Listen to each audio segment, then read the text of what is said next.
Welcome, everybody. So glad you could be here. Um, Welcome to the VO Dojo's monthly free Q&A, Ask the Sensei. I'm Tish Hicks. I'm the Master Sensei here in beautiful in smoky Burbank, California. We are okay at the moment, surrounded by many fronts of fires and the smoke blowing by in a sort of apocalyptic cloud to the south, but we are okay right now. I hope everyone, wherever you are safe and doing well. Um, yeah, another auspicious day in it's the wanted to share with everybody as we begin. It's been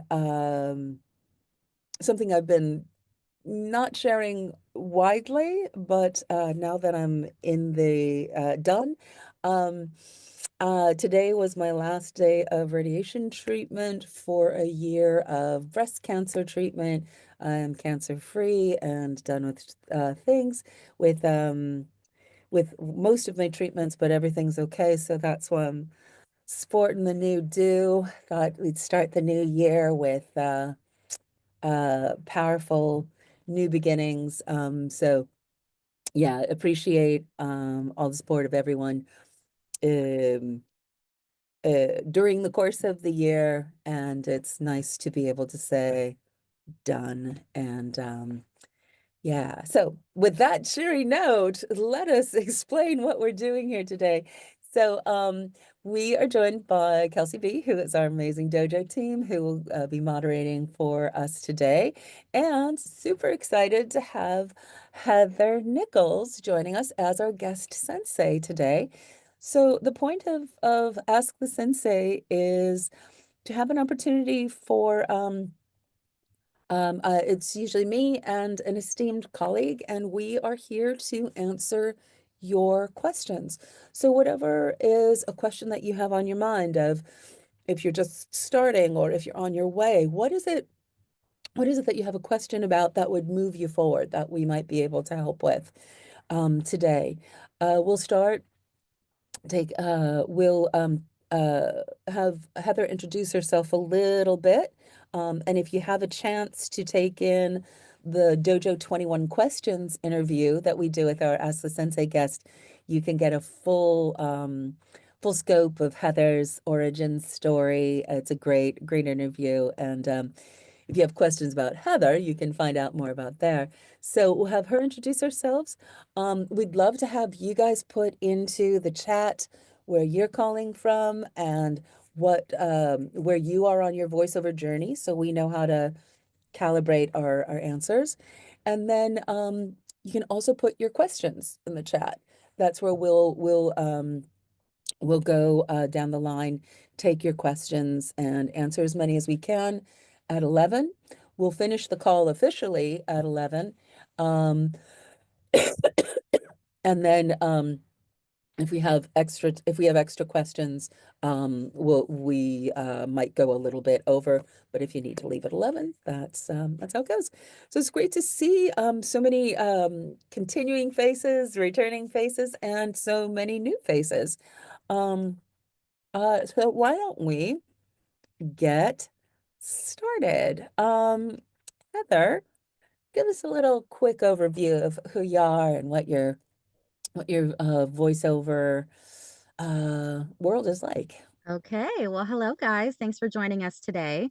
I am Heather Nichols. I'm a full-time voice actor. I've been doing this full-time for about 5 years, but I've been working in voiceover for about 15 years on and off.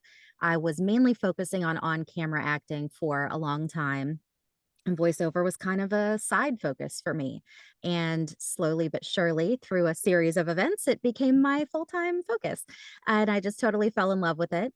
And yeah, I've got my lovely booth here in my house. My main focuses in the voiceover world are corporate narration, e-learning, audiobooks, and some dubbing, animation, and commercials as well.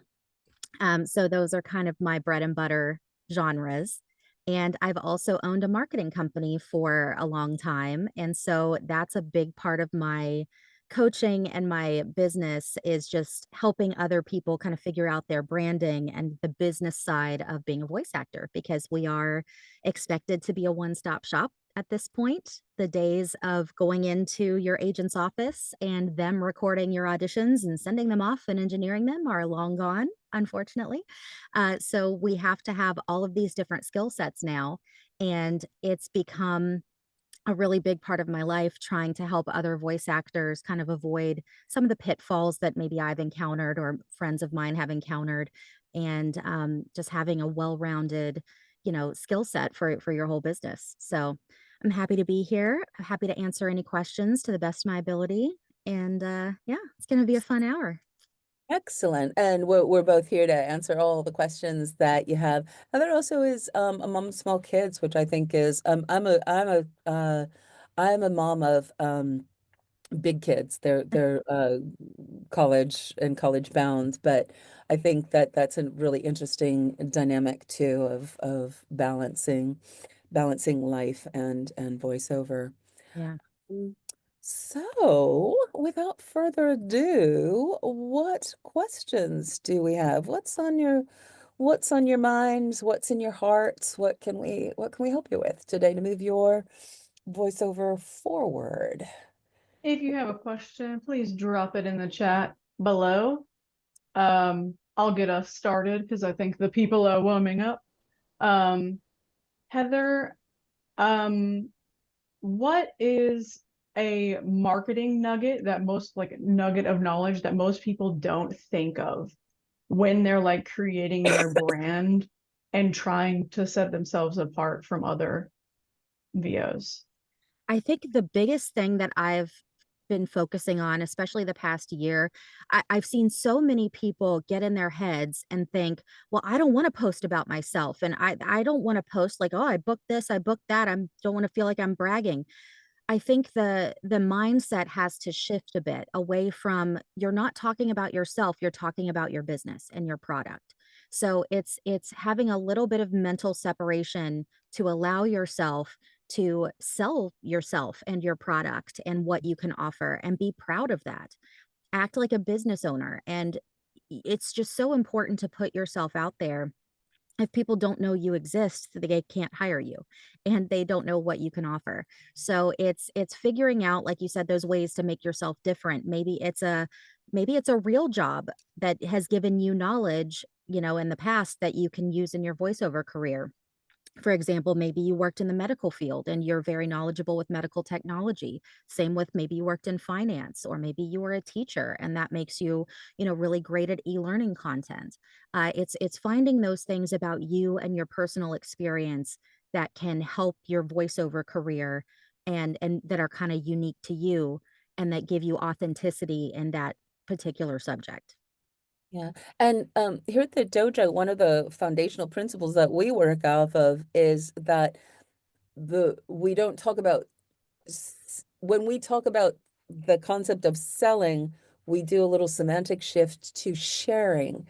It's Yeah. we're not it's Right. sharing versus selling. And so even though when you are putting yourself out there as a business, as a product, you are technically selling yourself, there's something kind of Yeah. like, Icky. hey, I'm selling myself. Hey, want a piece of this? That's kind of like a ew feeling. But sharing, Mhm. I'm sharing what I have to offer. I'm sharing my product. I'm delivering my product. I'm sharing my success. And if you come to the sharing with the mindset and the heart set of I share my success to bring, success to whatever you might want me to voice. I bring Yes. my success to share my expertise, or share that it's possible, share all the good things. um Yeah. so yeah, I think that that's a really good mindset first, Mhm. and then as we take the actions. So Yeah, I agree. yeah, good. What other questions do we have, Kath? So, Dane, we have Dane up next. If you can't talk, just let me know. Anybody? I think Isabella had a question up here too. Okay. Oh no, maybe not a specific question. Sorry, you got it. No, it wasn't a specific question, just a Okay. general marketing. I'm listening. I'm listening in, Okay, but thank so you. I really appreciate it. And congratulations, yeah, Tish. thank you. Okay, I'm sorry, Jane, go ahead. Hey, I just put my question in the chat, but I'm happy to answer it or ask it. I'm sure you do a lot of direct marketing. I was just wondering if you could share your process of reaching out to new and/or prospective clients. Sure. Yeah, I do. Direct marketing has definitely become a big part of my business, and I utilize LinkedIn a lot for that purpose. So that's what I kind of use for my research. I don't always necessarily do the outreach on LinkedIn. Sometimes I do.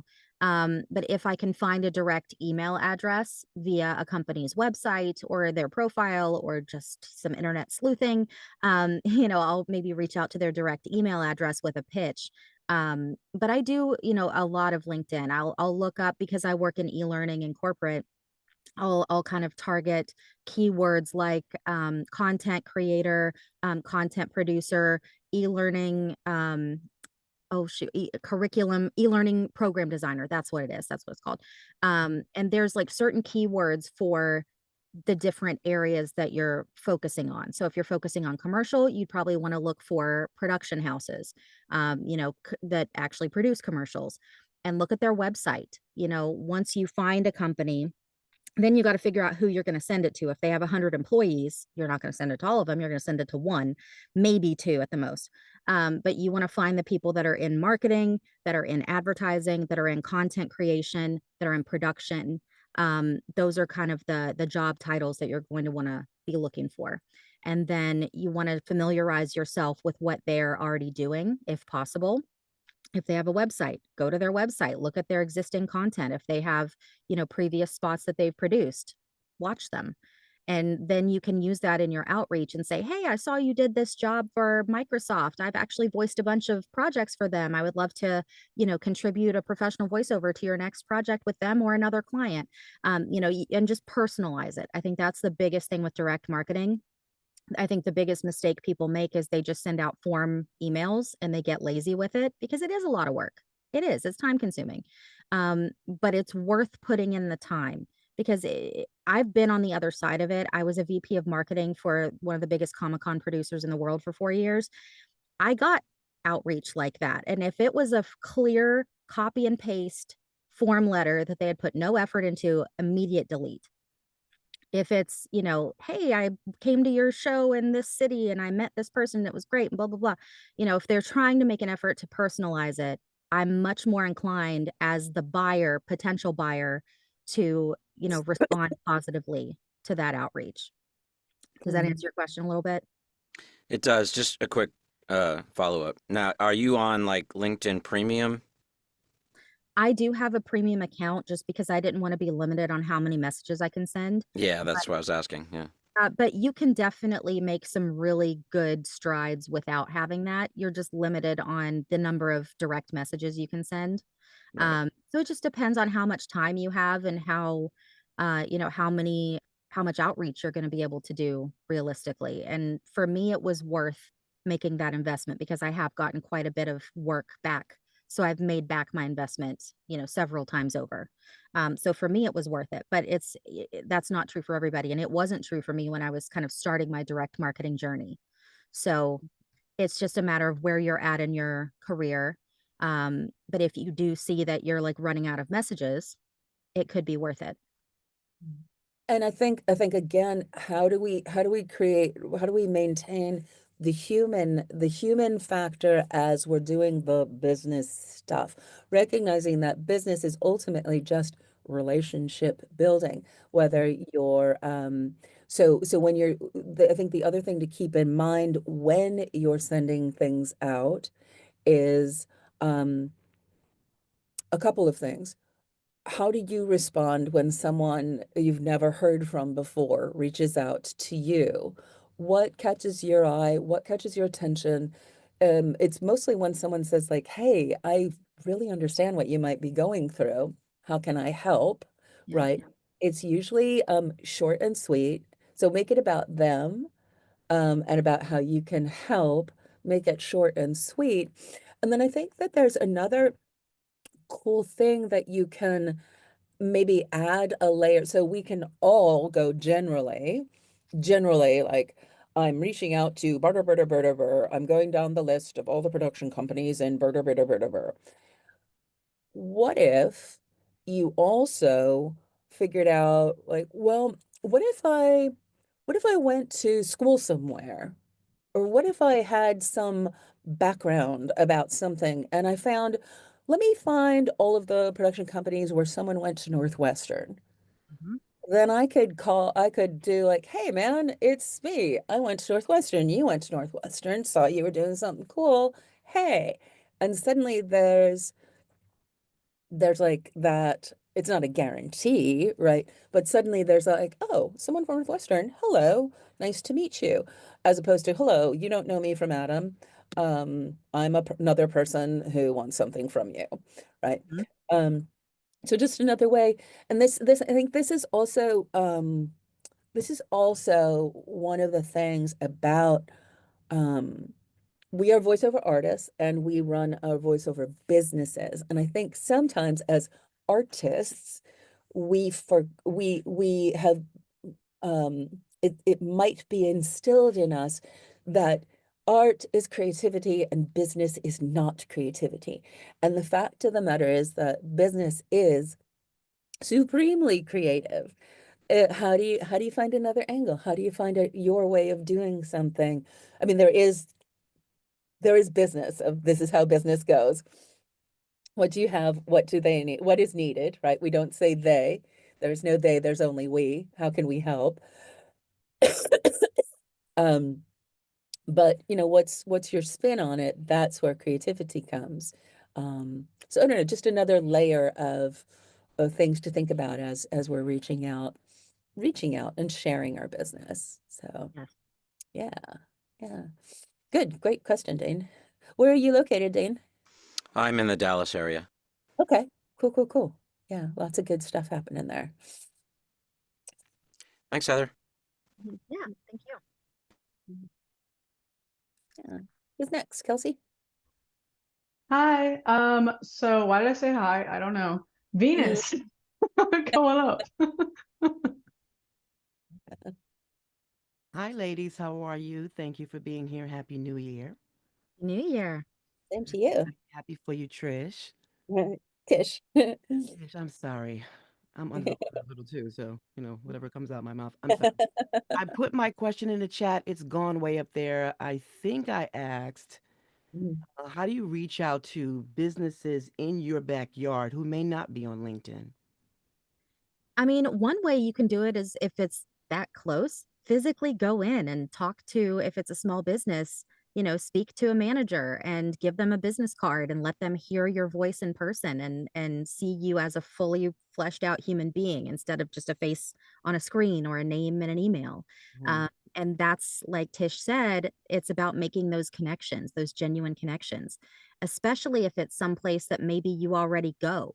If you buy things from a certain boutique, maybe, and you say, hey, if you ever do any online advertising or if you need a phone message recorded, let me know. I'm a voice actor. This is what I can offer.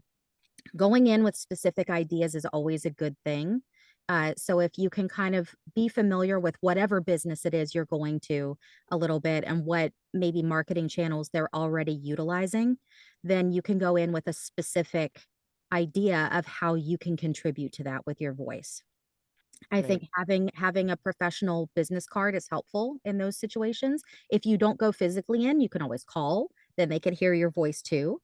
Yeah, of course, you can still go the email route, but if it is someone who is close by and you're really hyper focused on that local market, Mhm. it doesn't hurt to physically go. Drop something off, get little tchotchkes or something like a with your name and your website on it, even anything like that.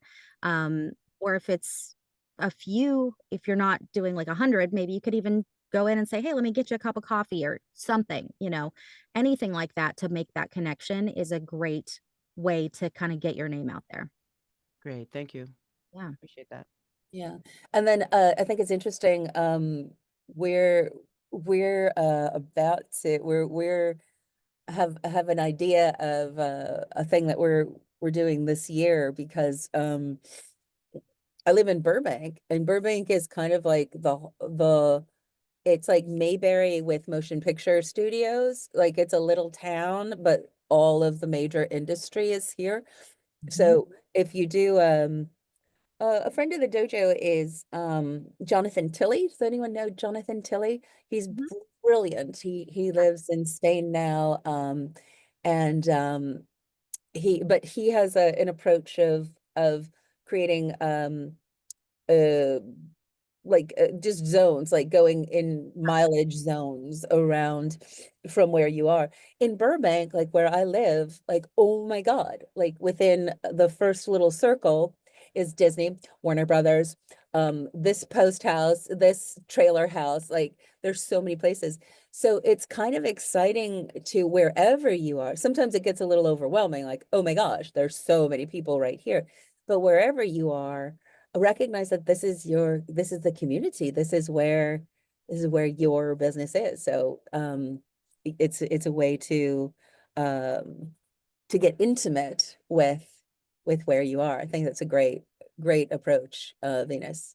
It also gives you some structure too, right? Close, close, close, farther, farther. Yeah.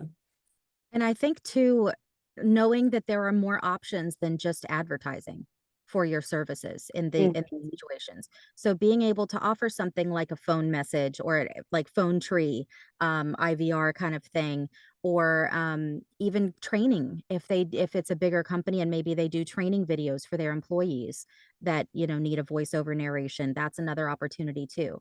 So I think it's keeping your mind a little bit open depending on the type of business and not just thinking it's only commercial, that's the only opportunity here. There could be other opportunities as well. Yeah. It might be of interest too to go to a Chamber of Commerce meeting, or if there is some sort of, place where uh places in your neighborhood or vicinity have business sort of meetings. That could be a great place to meet the people who are doing the things. So, cool, cool, cool, cool, good. What's next, Kels? Okay, so this is from Brian Nettie, but he's at work, making money while he listens. Very smart. So he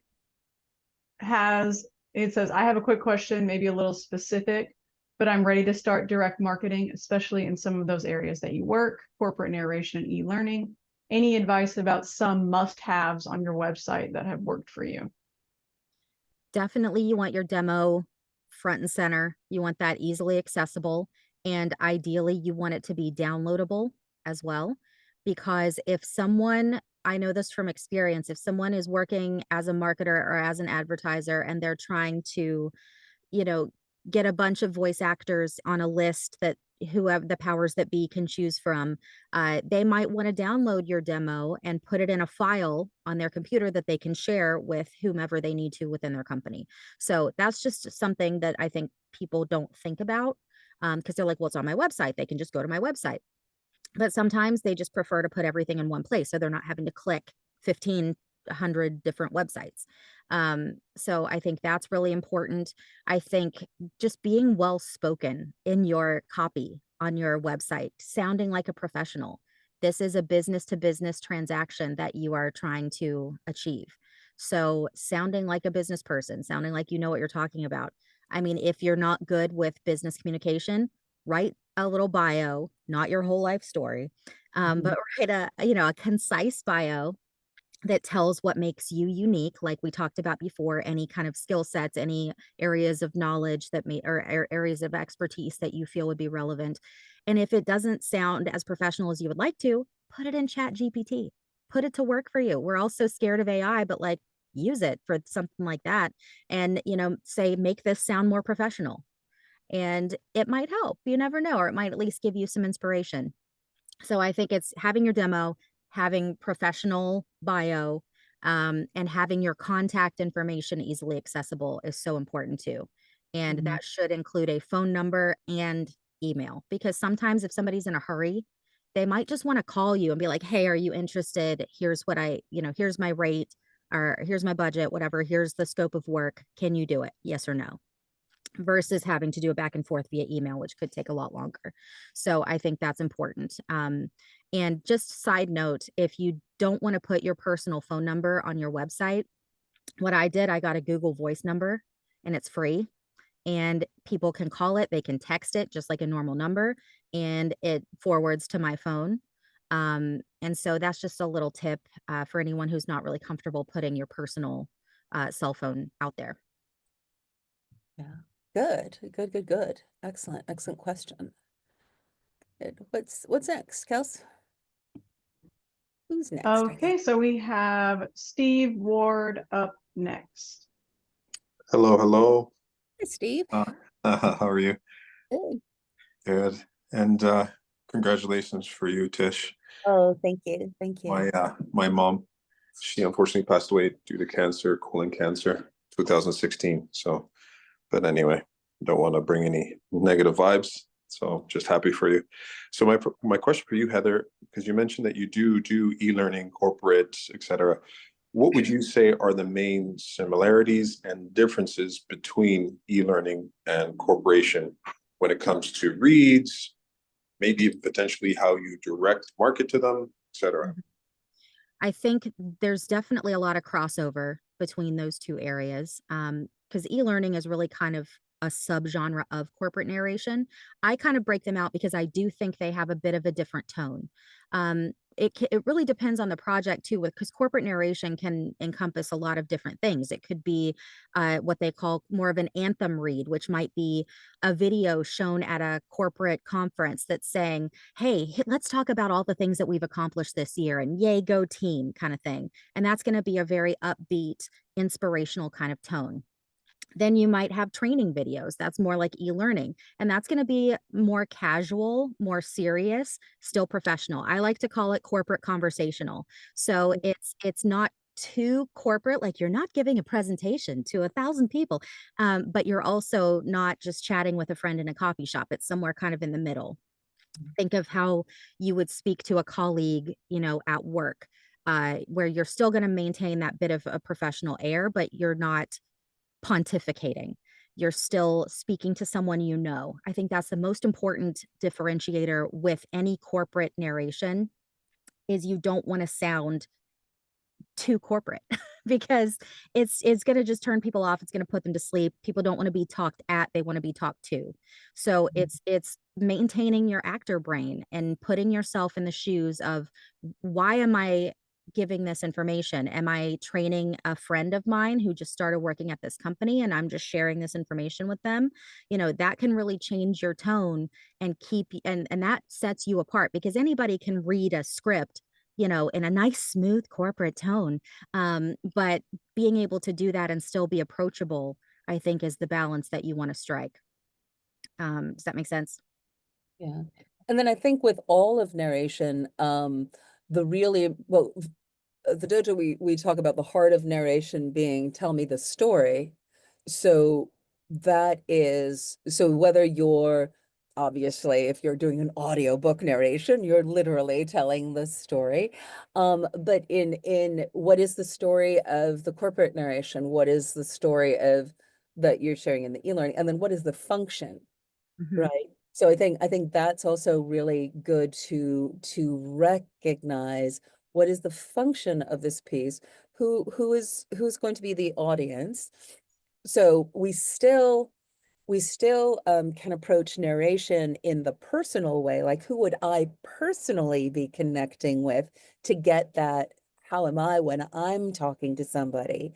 And then we have this next layer of who is the audience of this, who is going to be watching this, and then why, and the function. So if you can break those down, it's going to be middle school kids, middle school's kids about science and we want them to master these skills. Or, you know, middle school administrators. That's a whole different thing, right? Who is the audience? What is the function? And then you can kind of go like, oh, okay, well, I would approach that this way.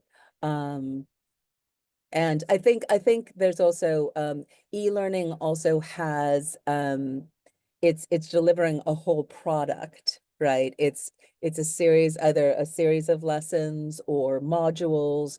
So you have to have an understanding of the through line of that. You have to be able to create the arc of that whole journey and the specifics of each thing. So understanding how each thing works, and then what kind of corporate narration, as Heather was saying. So Yeah, 100%. And also, just from a technical standpoint, e-learning can be a bit more complex technically, because a lot of times, as Tish said, they will be individual modules that you're delivering. And so a lot of times your client will want, they might want 100 different files, each with 1 or 2 sentences. And, you know, there's technical pieces like that that can make it a little bit different. And you will find a lot of patterns in e-learning that you don't want to fall into. So a lot of lists, where, you know, there'll be bullet point lists that you don't want to start sounding rote, because if you end every sentence down, everything's going to sound the same and everyone's going to fall asleep. Like, that's super annoying. So you just want to be aware of that kind of thing, of falling into those weird traps, because sometimes the copy isn't super conversational, and maybe it's a subject that isn't your daily vernacular. It's maybe language or jargon that you're not used to, but you have to sound like you eat, sleep, and breathe this. So it's figuring out how to put yourself in those shoes and connect with what you're saying, even if it's the driest, most foreign content. Those are my favorite. I think it's like a game. It's so fun to figure out, oh gosh, how do I make this entertaining to a point? Not that you're like jazz hands with your voice, but you know, you want to at least keep people engaged. So that's something that I've found more with e-learning than general corporate narration, as a little bit of a struggle sometimes, is you really have to work to figure out how to make it engaging. yeah. I was just coaching someone yesterday and said, just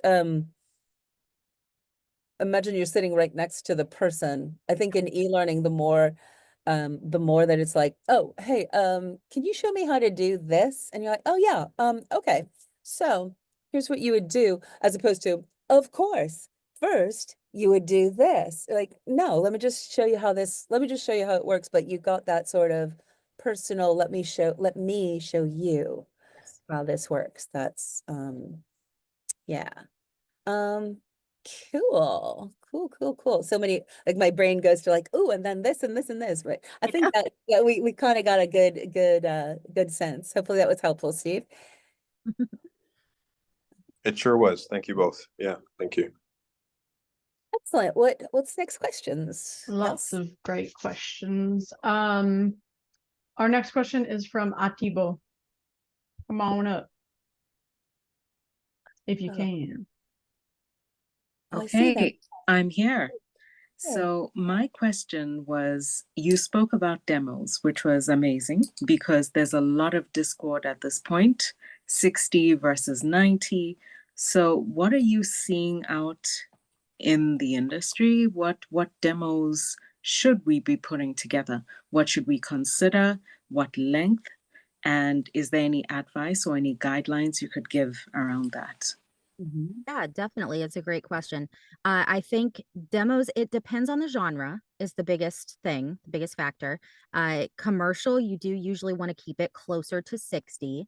You know, if it's 63 seconds, nobody's going to fine you. Like, it's fine. What? But as a general rule, I think you're spot on with what you said in that 60 to 90-second range.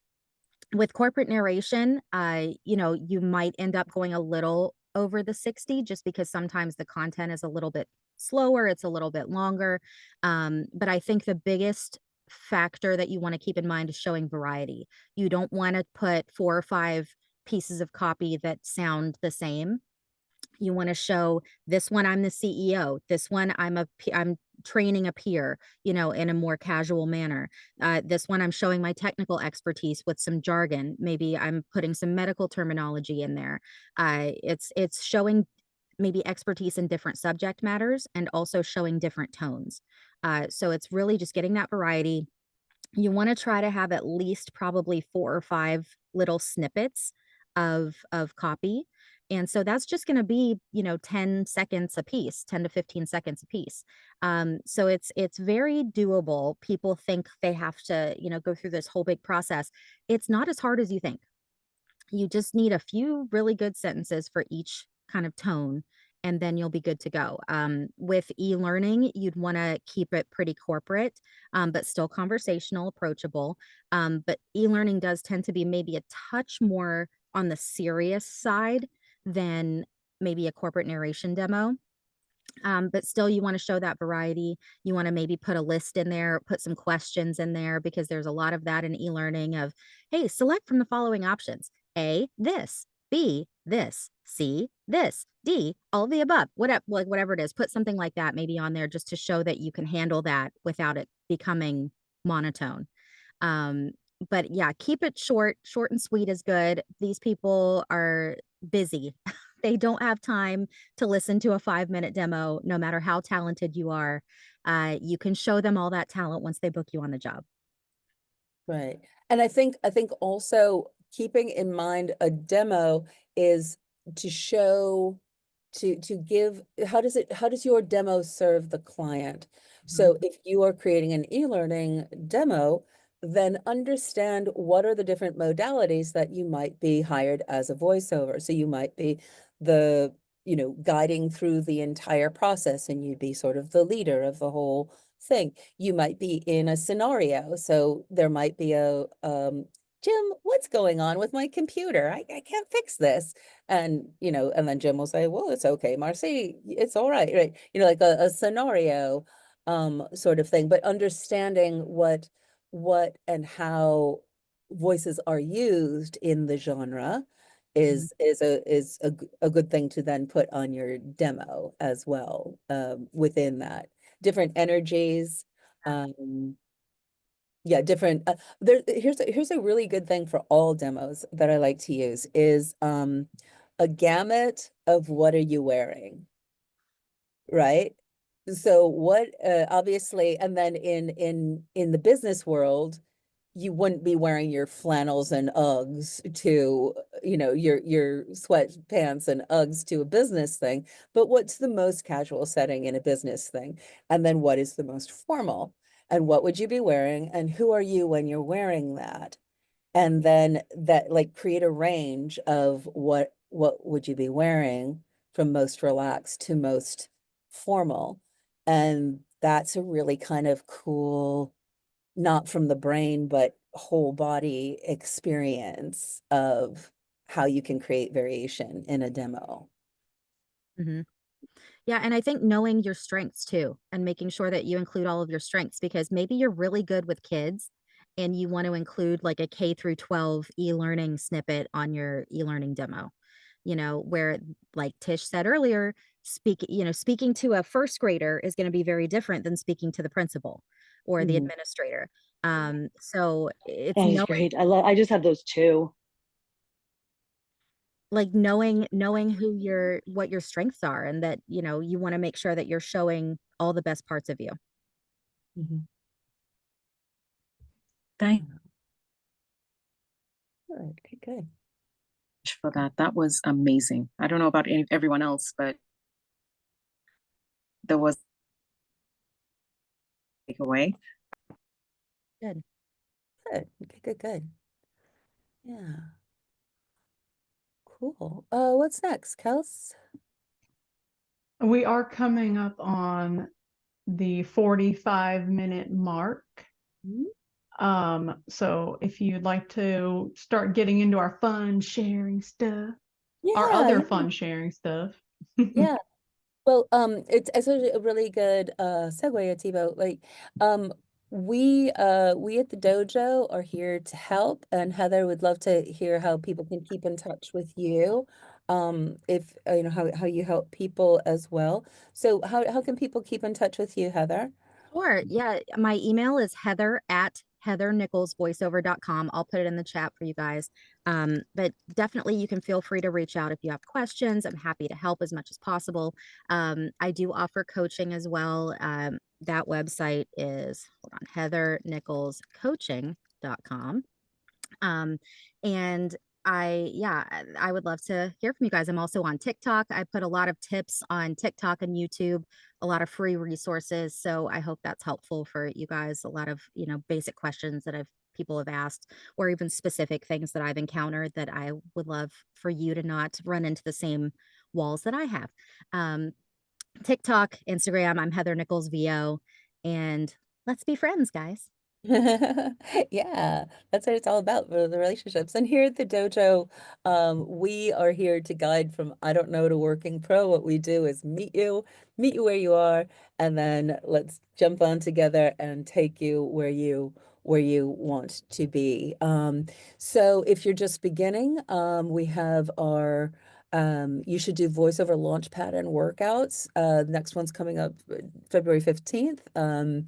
If you are on your journey or really know that this is what you want to do, we can talk about our Mystery to Mastery program, which is our full year training program that is divided into belt levels and guides you through the journey.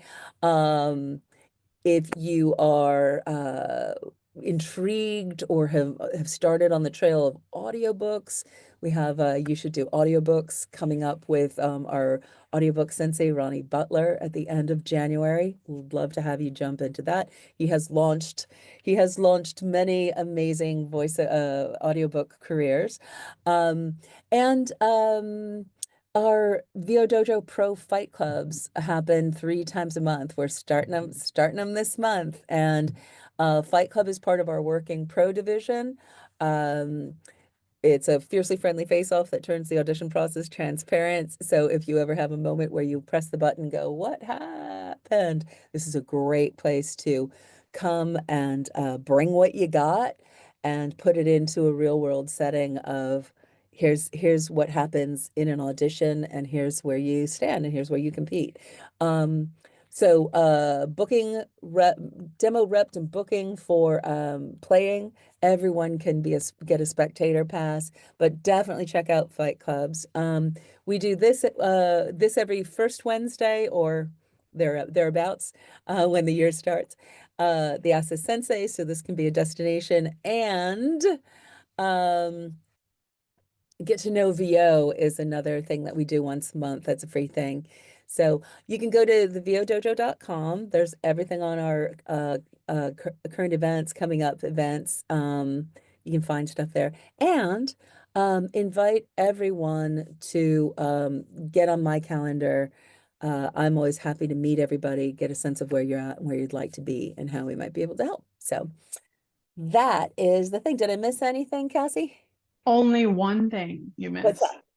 On January 22nd, we are having our Get to Know VO Mana Festival. So basically, we're gonna have Sarah Blindauer, who's a professional actress, come in and show you guys practical exercises on how to manifest. So it's like we're leading it and we're teaching you guys how to make your dreams a reality, And if you don't Yes. believe in all the spirituality of it, it's just science. It's your subconscious mind. So yeah, Sarah and I will be guiding through how to begin a great way to begin the year aligned with your vision and vision, then actions, and how. So and yeah, it's free. that is free. So Good. So now, look forward to getting to talk with all of you more. Back to our regularly scheduled question. Pictures. after a picture. After the picture. Yeah, if everyone wanted to come off of the come onto the screen. I know it's voiceover, so we don't necessarily, but it's impactful to get your beautiful souls on there. Give everyone a second to come on. There we are. There we are. And good, good, All good. It's nice. right. 3, 2, 1. New hair. Awesome. I'm so thankful for Emma Stone. I was like, girl, thank you for cutting all your hair off. It seems like all on trend. So yeah. Cool.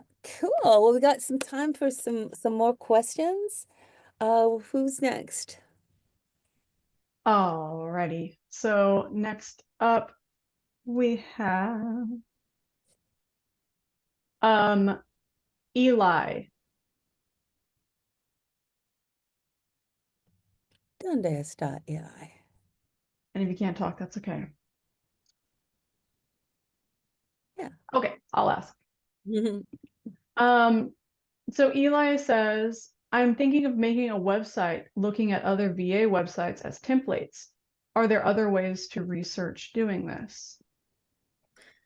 I mean, I think that's the best way to do it, is see what other people are doing, especially people who are working in the That's areas. what I was going to say. Successful people. What are successful people doing? Yes. Yes, we do need to specify that. I think, yeah, figuring out who's kind of the top people in the genres that you want to pursue, and figuring out what elements they have on their websites. Obviously, you know, if they're very successful, they might have some different things than you might. You might need to structure it a little bit differently. But I do think you can get a general idea by doing exactly what you're doing. I think you're doing the right thing, and just seeing, you know, what other people in the industry have, and, you know, figuring out a way to not copy it, but use inspiration from it to put your own spin on it. And again, what do you respond to? And put yourself in the shoes of the buyer. Put yourself in the shoes of the buyer. Do I feel in good hands? Do I feel like this person has experience? Do I feel like this person is professional? Can I access my the things the things that I need to hear right this second? So how does it notice what serves from that perspective? And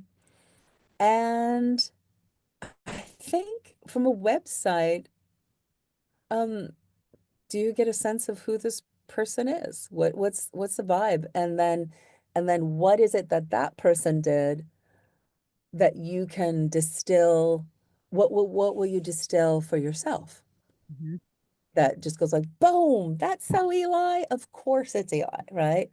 Yeah, unstoppably, undeniably Eli. Yeah, get me that Eli type. What is it that makes you distinct? And that is your branding. I think keeping it simple Mhm. is really whatever you do. I Keep it agree. simple.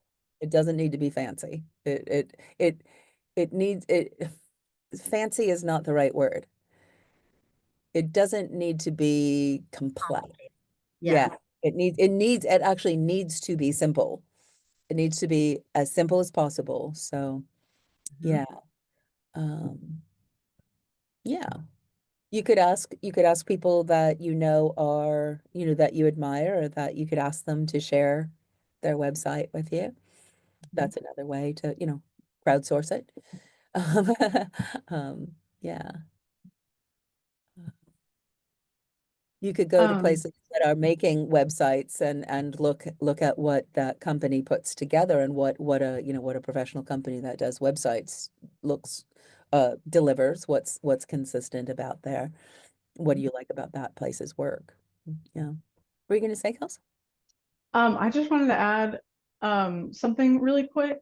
One of our Instagram members, his name is, I believe he's Instagram Troy Allen.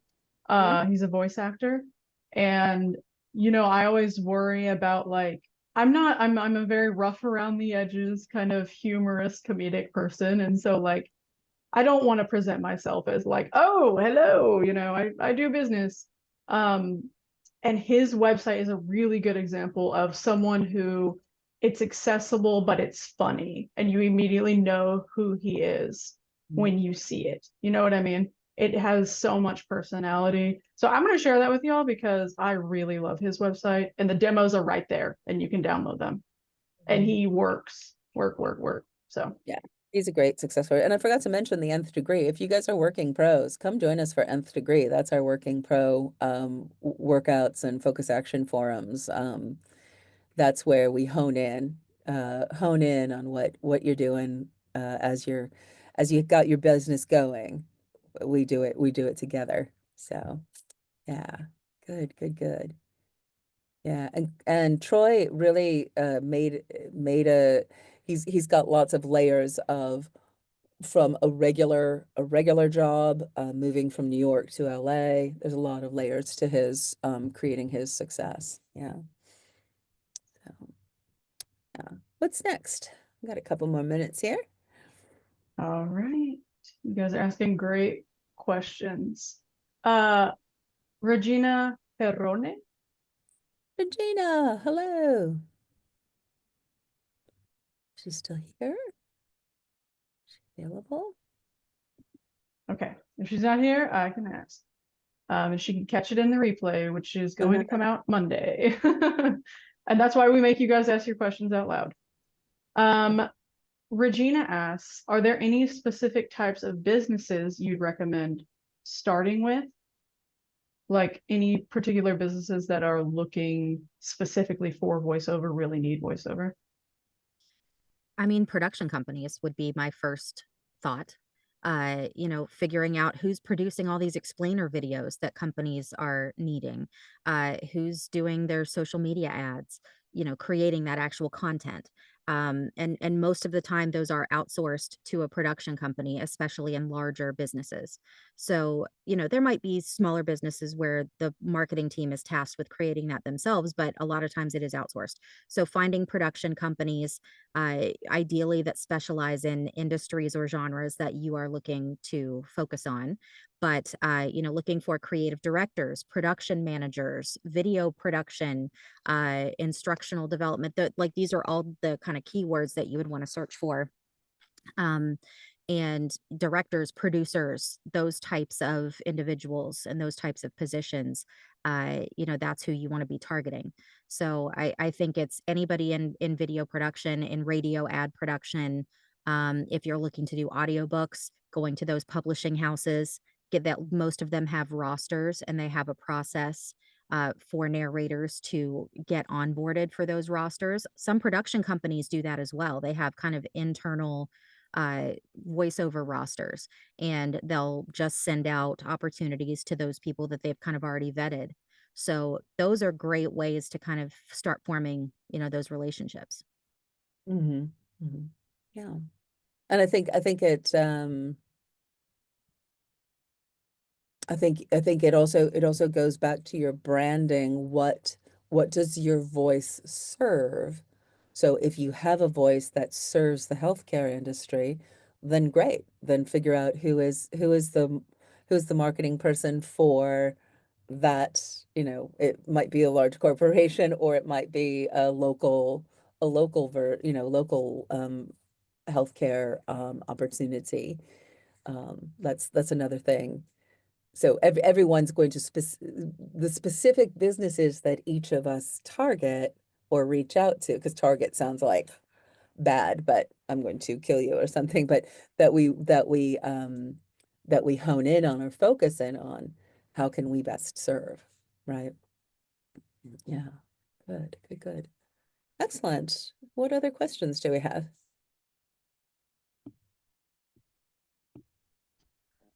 Okay. AH, if you're still here, you can come on up and ask, or I can ask. H is here, but maybe not available. That's okay. All right, I'll ask. Fine. You held me up at gunpoint. Heather, you said you started about 15 years ago, right? That was in or 5 years ago. So that was in 2020 pandemic years. How was it getting started during a time of such uncertainty, and how did you get started during that time? And then I think someone corrected them and said, actually, she started like 15 years ago.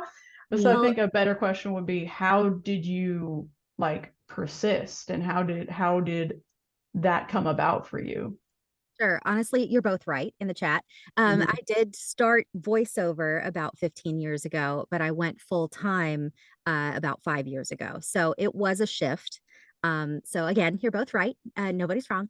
Mhm. But when I really first started in voiceover, I didn't know what I was doing. I had a USB mic and I was using GarageBand and I had no soundproofing. And somehow I started booking things anyway. I don't know how on earth. Thank you that that happened. It was just meant to be, I guess. And then gradually learned what I was doing and figured out my appropriate equipment and space and how to use it. But to answer your question of how I kind of got through that uncertain time, I kind of got a kick in the butt with I was working, so I was a VP of marketing for this Comic-Con producer, and obviously the event business went in 2020. And so the company was really shifting gears. I didn't really agree with the direction they were going with the company, and I just kind of I was working a lot in voiceover on the side. And I was like, you know what? Maybe I should just take the leap and just dive in because I just wasn't happy. I wasn't fulfilled anymore in that other job. And thank goodness, I have a husband who is very supportive and was like, yeah, like, let's do it. So I left my full-time job and decided if I'm going to do this, I'm going to do it 100%. And I just committed to it. I took every class. I worked with coaches. I put in the time. I was crazy. I was on like pay to plays, doing like 40 auditions a day while my kids were napping because I also had newborn twins at the time, as one does. And so, if you want it, you just have to put in the time.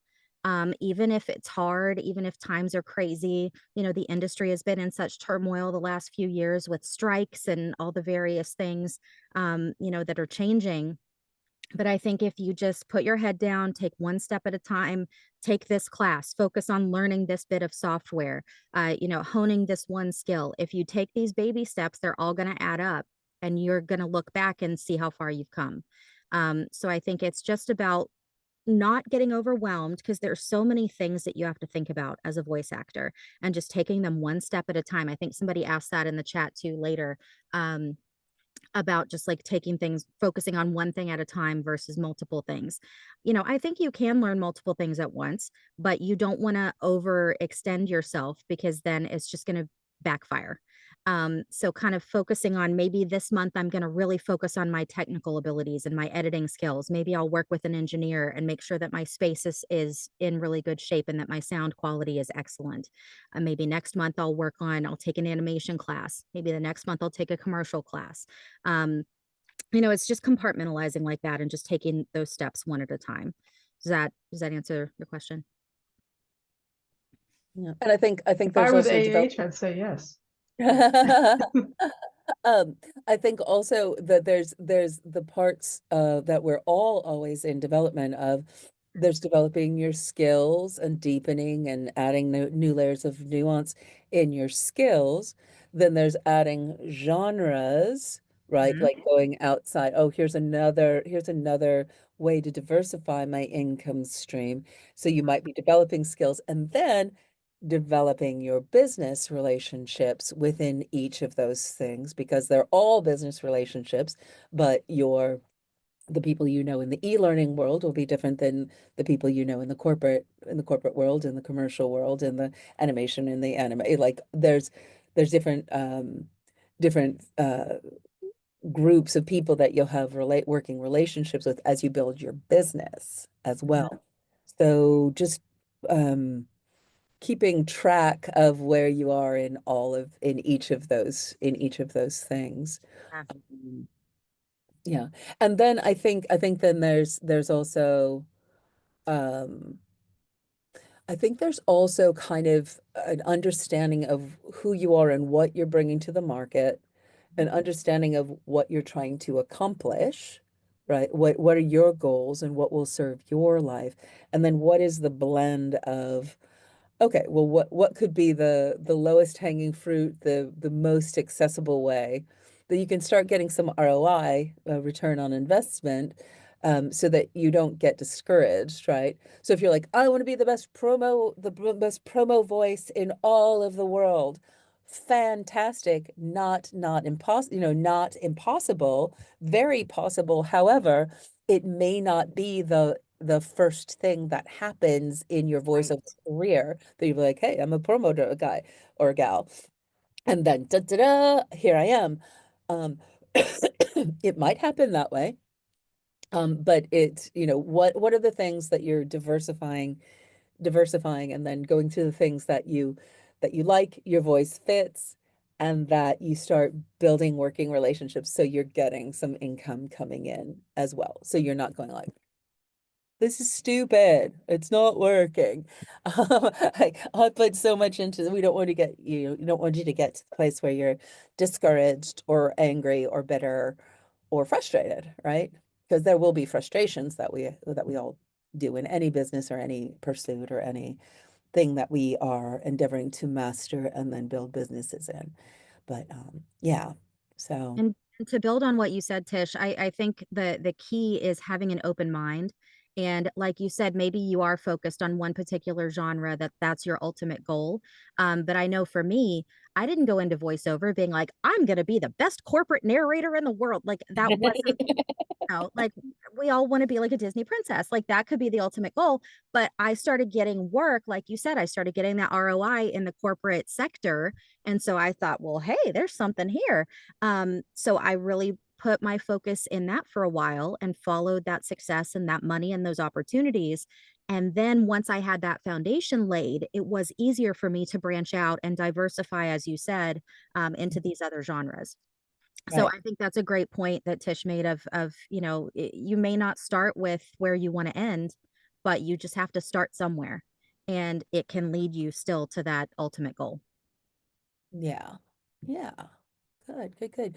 Oh, goodness, we're a little bit over 11. So fast. Yeah, but so we'll officially wrap up the call. Do we have a couple more questions, Kels? If yeah, okay. So we will officially wrap up this Ask the Sensei. If you need to roll, thank you so much for being here. Definitely put this on your calendar every first Wednesday, 10 a.m. PT. We're here. Bring whatever questions are on your mind. It's just a place to anchor and keep it all going. And if you can hang out for a little bit, we'll do a couple more minutes and see if we can get all the questions answered, or as many as we can. And of course, you can always, if you have other questions, you can always find time on our calendar, and happy to be here to support you. So yay! The official Asa Sensei is now complete. But after hours is happening. What other questions do we have, Kelsey? Okay, Galena, I noticed I skipped over your question on accident, and you have a terrific question, so come on up if you can. Hey. Yes, hey. Hi, everybody. Thanks for letting me come up. You are so great at reading these questions, Kelsey. So I was so happy to read my question. But basically, I'm trying to get into the education sector, and I've been trying to contact. Like, I initially contacted my elementary school my kids went to and middle school, and I haven't been finding much success, so I'm not sure if I'm targeting the right people. So I was just wondering, Heather or Tish, if you had any tips on who and how to connect with those people, because K through 12 is absolutely where I'm trying to get. That makes sense. You have a beautiful voice. Thank you. Yeah, I think it's more of a district decision than it is the individual schools. As the daughter of a principal and a teacher, I know more than I wish I did about the school system. But a lot of times it is a district decision of what programs they will purchase in terms of like e-learning or audio, a lot of books now, textbooks now have an audio companion because of accessibility reasons. So even reaching out directly to textbook publishers is one way. Like Macmillan, there's a few other big ones. Researching what those companies are and then figuring out who within that company is in charge of producing the content, especially audio content. That's one angle. Or you can go to like a board, board of education for a district and say, hey, who would I speak to? Would you be able to connect me with whoever purchases the programs for your schools, like the online programs that kids have to click through, and there's always a voice element to that. And then it might be a little bit of a roundabout process, but if you're willing to do the digging, I think you can get there. I do think it's more asking someone on the board of education, head of the school district, someone in charge of programming or curriculum. A person in charge of curriculum would be probably who you would want to go to, because they're probably the ones making that decision of, are we using Epic? Are we using Schoology? Are we using Zern? Are we all these silly, programs that all the kids have to access? I think that's maybe a better angle than going directly to the schools. Right. I think this is where the creativity comes as well. Where's the source of the Nile? Yes. Right? So we've got all these outlets, all these these things that come down the river, but where's the source of the Nile?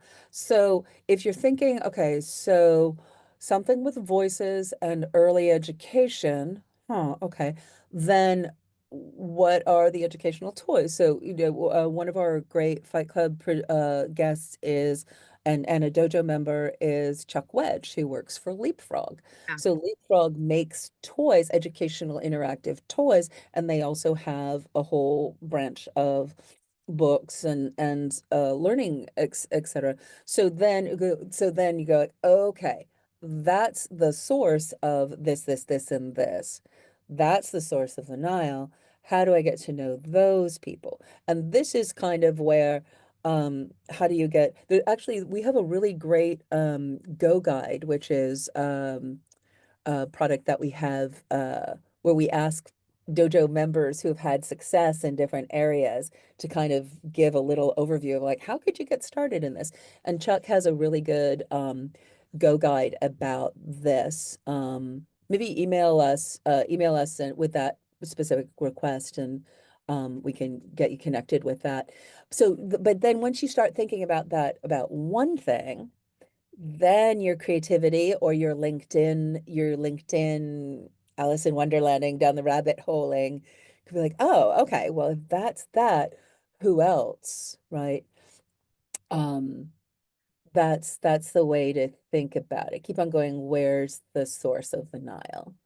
Mhm. And how does the business work? And then how do you become part of that business? So I think also like looking for instructional design K through 12. Mhm. Like then that's the instructional designer is who's creating the course. This is the realm. See what happens there, and then see what you find out, and start reaching out to those people. And it's kind of like with anything is kind of like, like when you go to buy a car for the first time, or and you go like, I don't know anything about cars. There's so many cars, there's so many things. And then you kind of go like, well, I do like this car.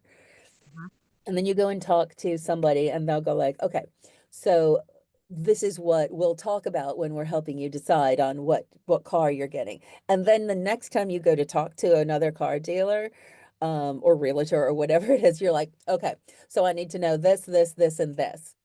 And then the next one, you're like, okay, in addition to this, and this, what do you know about this?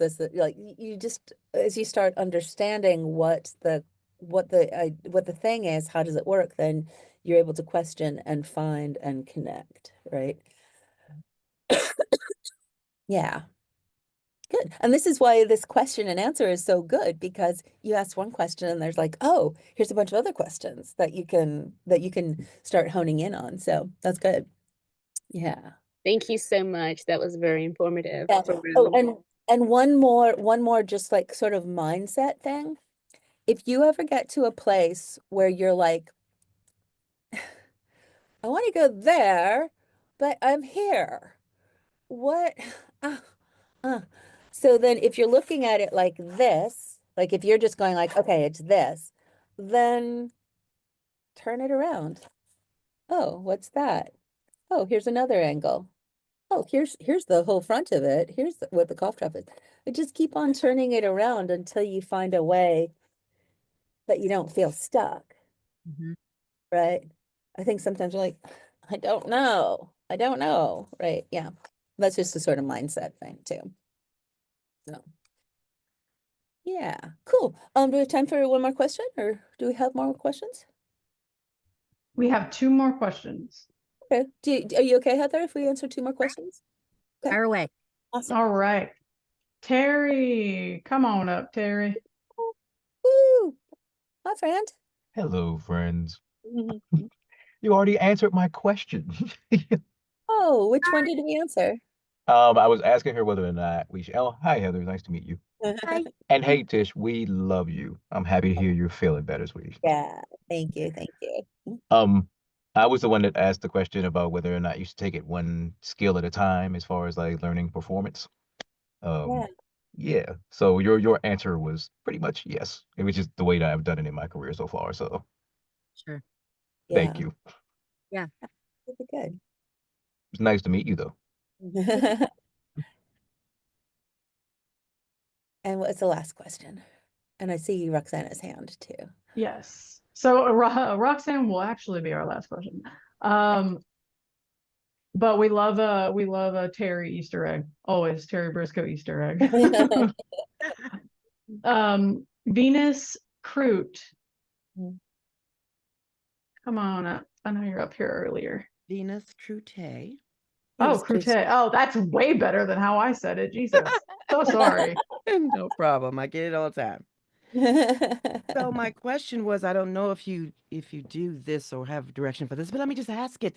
So I wrote this book, it's got an award, and people keep asking for it to be on audio, and I want to do it, I want to voice it, but I don't know what to do, where to go, and what's my first step. So what should that be? Okay, That well, is so exciting. oh, Go ahead, Tish. yeah. No, you go ahead, Heather. Go ahead, go ahead. I've got some ideas, but go ahead. Okay, great. Well, first of all, congrats. That's a huge accomplishment. Thank you.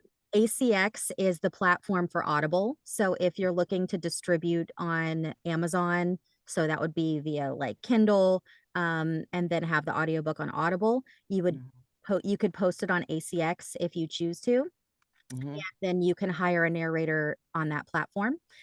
You can set it so that people can audition. Wait. Oh, sorry. I want to voice it. Oh, you want to I voice need it? to know who to go to. How do I get started with that? How do I pick that Oh. person? Well, for the voicing part, that's easy because that's just if you have a home studio, you just have to familiarize yourself with the tech specs of what is required of the output.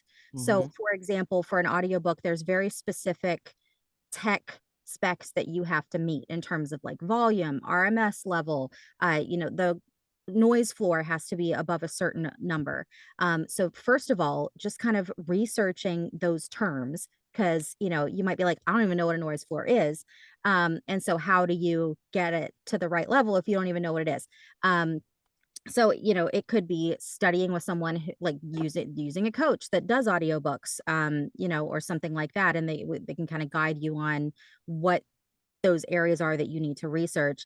In terms of distribution, that I'm not super well versed on. Tish might have maybe some insight there, but the ones that I know of are Audible is the main one that I think a lot of people use for distribution, but I do think they are exclusive, which means you can only have it on Audible and not other platforms.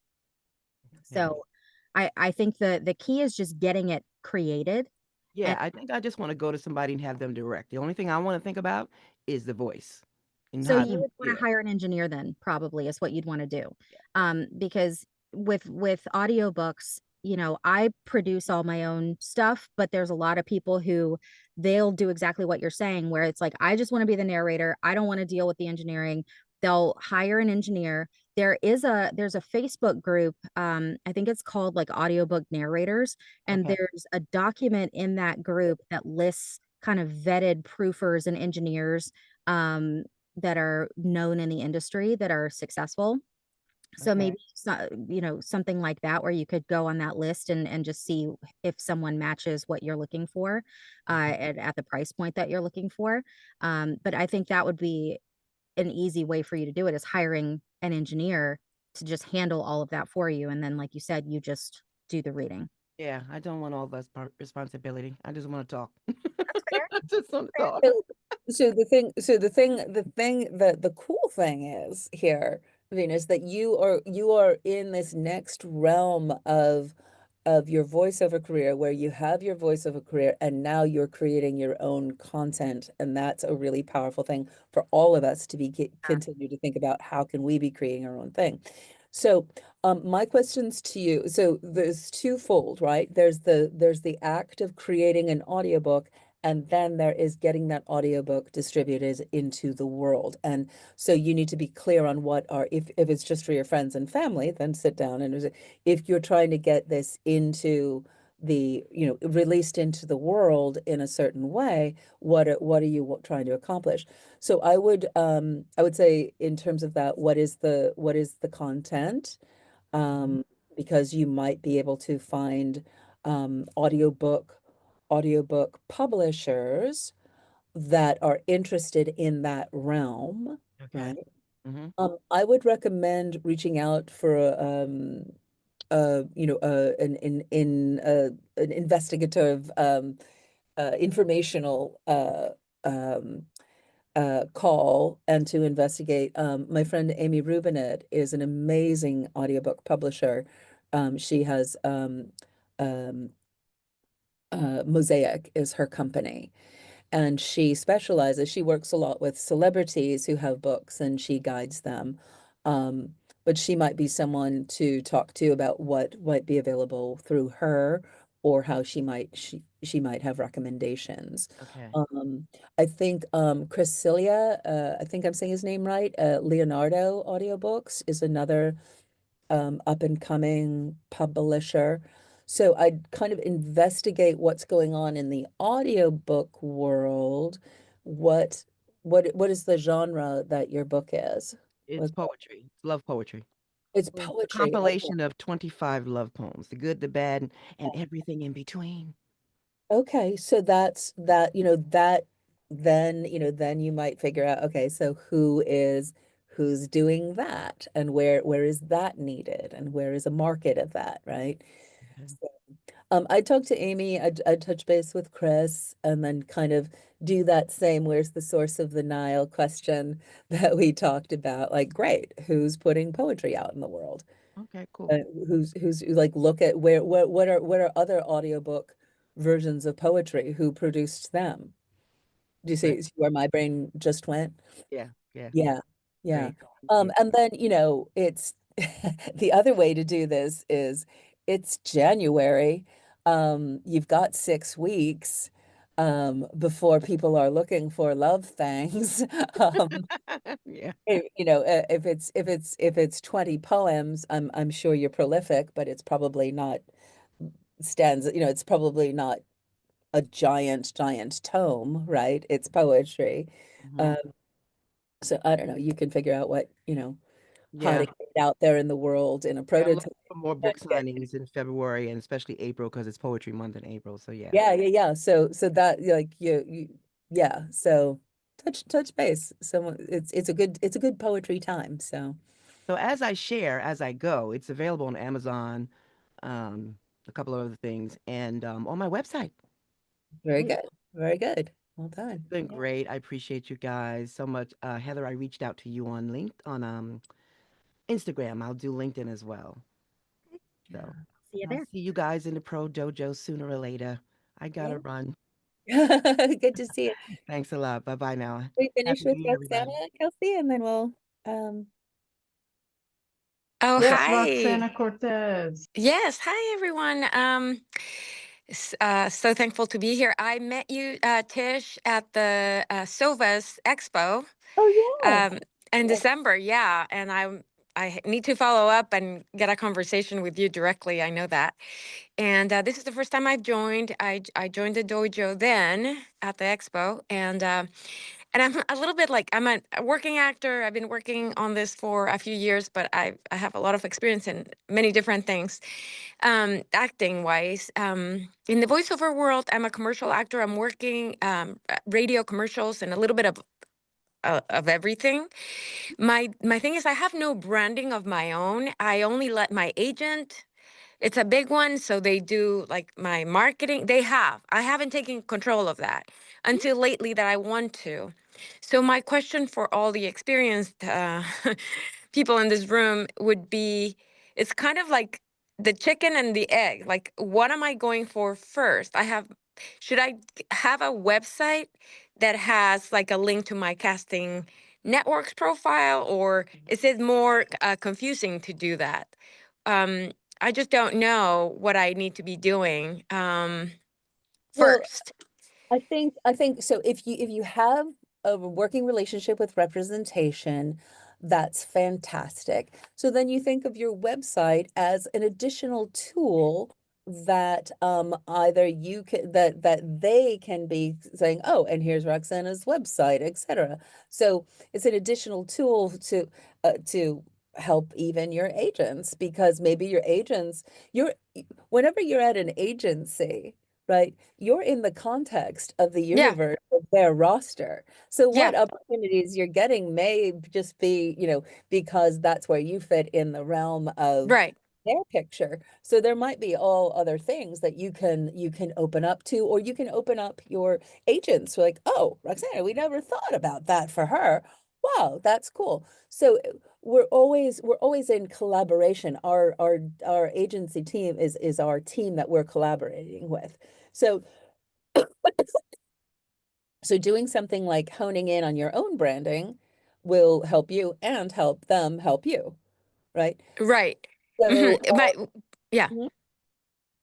Yeah. Well, the thing is that I have no branding. So, like, I don't have a website. I have a very old website that doesn't work. But what I was thinking is, like, I met all these people at Sovas. I want to get into the corporate narration because I did a lot of acting on that. I think I could do it. And I've done some things for political things and some corporate for like health products and things like that. So I think I could do it. I just haven't tried it and I don't have a demo. And when I meet the people and I give them my Instagram, let's say, it's a very personal Instagram with very little So work in it. So I don't know if I'm wasting my time or I should wait to contact people. you're not wasting your time, because I mean, ultimately you are you. And so, if you take a little bit of time and you look at everything that you have, the work that you have done, then how do you present, this is the work that I have done. This is something that would appeal to this person that I talked to. And so when you send them to your website, then you go like, oh, here's a sample of what I can do. I'll refer you to my website, which you can draw from your personal brand. If you have an Insta, then you have a sense of who you are and what you do and what your vibe is, right? Hmm. So then how do you put that in what you're sharing professionally with your voice? How does that align with what your voice is serving, right?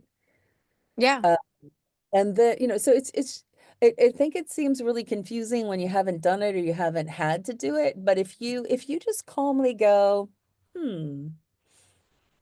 what do I want to put out there? Who am I as a voiceover artist? What do I know? I know at first, like, I don't know. I'm so many things. But if you really go, like, put your hand on your heart and go, what am I really about? If I had to hone it down to a couple of words, what is true? What would be the vibe of how I want to be put forth? You know more than you think. And I think it's just a matter of sitting down and going like, well, um, if you had to put together a birthday party for yourself or a wedding for yourself, you'd know what choices that you'd make, right? It's Yeah. definitely this, it's definitely not that. It's, yeah, something like that. Ooh, I love that, right? So keep on honing in on that. Make it an event for yourself. My website is my event, and this is the party. Create a party for yourself. And how do you make it so that when people come to your place, they want to come to your party? Yeah. Yeah. And Okay. Roxana, you're trying to figure out too how to combine maybe on-camera experience and voiceover into one website, have different pages. So like in the top menu bar, you would have a voiceover page, and then you would have an on-camera page, and those would have URLs that I'm getting really nerdy now, so forgive me. But at the end of the URL, it would be like roxanacortez.com/VO or roxanacortez.com/on-camera or whatever you want that to be. And that way, depending on who you're marketing to, you can give them that direct link and it takes them directly to the page that's most relevant to them, but it's still connected to all of your other work. Yeah. Yeah, that sounds good. I just building all of those things separate. That's where I'm like, I have the contacts and stuff. It's just because I met all these people and I was open, like I got a vision of all these wonderful, amazing people like you guys at the Sovas, and I just didn't have a business card, and I didn't have, because I'm a work, I let my agents do it all for me, and I hadn't taken control of that. Yeah. level. That you have a connection on a personal level is even better. And we're all still, it was December and now it's January, right? Yeah. So we're all still going like, oh, there's all those awesome people. So you're not behind, you haven't missed an opportunity. And if you met people, then people like, oh yeah, Roxana, of course. Awesome, great to meet you again. So it's always meeting on a personal level that is anything Makes a difference. Yeah. that you're doing. And if you have an agent, then you can just go like, hey man, if you have anything, talk to my agent. Right? It's not a big deal. It's Yeah. not, so trust you have it, and it's about the personal connections. And they're like, Yeah. oh, I have a thing. Wait a minute, I just met that Roxana girl. She's cool. Yeah, so then but it's all about maintaining the connections, like Yeah. Got it. personal connections. And that's so much better than, good afternoon, I met you at TVO and here is my website. This is my demo. Or I'm not going to talk to you for 4 months because I didn't have my demo. Yeah. Right? There. Yeah. Don't worry about that. Okay. It's about you being you and you connecting with people who meet you as you. Yeah. Right? Wonderful. Thank you so much. Don't overcomplicate it. Don't overthink it. Yeah, I do that everywhere. Yeah. Oh, trust me, I do too. Yeah. I'm telling myself that as much as all of you. But you don't need it to be super complex. You can get a website together in a few days. Whether you do it yourself, if you're savvy with that sort of thing, on like a Squarespace or a Wix or a website builder, or if you outsource it to a company that specializes. Within a week or so, you could have a website if you really wanted to. I will. Yeah. Okay, well, thank you so much for your time. I really appreciate everybody. I gotta run. I have somebody, of course, when I'm in this call, I have people ringing my doorbell. That's and we have okay. those It's fires. okay. So Yeah, well, we're going to wrap up here. So great to see you. And thank you. great to see everybody. Thank you so much for hanging out. Extra. Hope this was helpful in whatever degree of helpful. I hope it was incredibly helpful. I hope it was a little helpful. Just hope it was helpful. Heather, thank you so much for being here and sharing. If hopefully, if you know anyone who should hear this, have them sign up for the replay, have them come next month. And yeah, looking forward to talking with each of you in this new year of powerful possibilities, where working together to get where we want to be individually is, I think, more important than ever in the time that we are living in. So that's what we're here for. So Kelsey, thank you so much for keeping everything going and flowing, and great to see everybody. Look forward to seeing you at Fat Club. Look forward to seeing you at Voiceover Once-Overs. And look forward to a fantastic new year ahead. So thanks so much, everybody. Be safe.